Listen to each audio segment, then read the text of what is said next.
Here in eastern Connecticut, some of these rural communities are some of the last residents to get back online. Here in Pomfret, there's still about 250 people in the dark. They were all promised to get their power back by the end of tonight.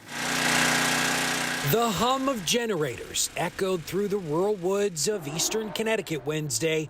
This was the scene in Pomfret. The storm was longer in duration and more intense. Maury Nicholson is the first selectman.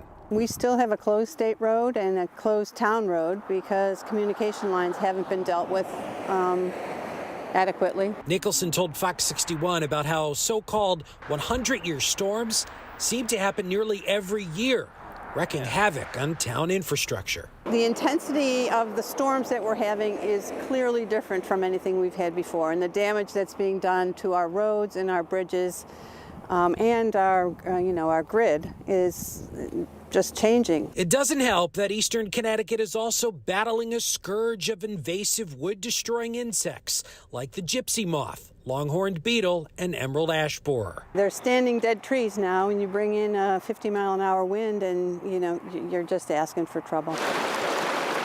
Tree damage isn't the only problem facing Pomfret. Consistent flooding has caused damage to two of the town's bridges, including here on Taft Pond Road. Just deemed structurally deficient by the state, it'll eventually have to be replaced, cutting off residents who live on the other side. We're having a good time. It doesn't affect us too badly. We're just taking it easy, reading books and sipping hot cider. And the Sternies were taking day 3 without power in stride.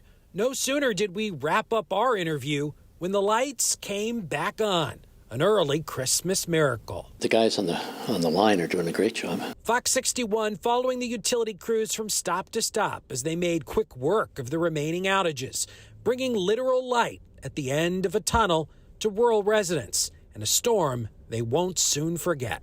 That wind was pretty scary. I mean, I watched the trees pretty much all day Monday morning, just swaying back and forth everywhere. So I knew there was going to be quite a bit of damage when we woke up for sure. Residents here tell us that with each passing year, it seems as though power outages become more frequent and more prolonged.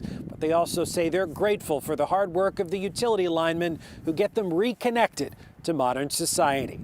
Reporting in Pomfret, Matt Caron, Fox 61, Connecticut's news station.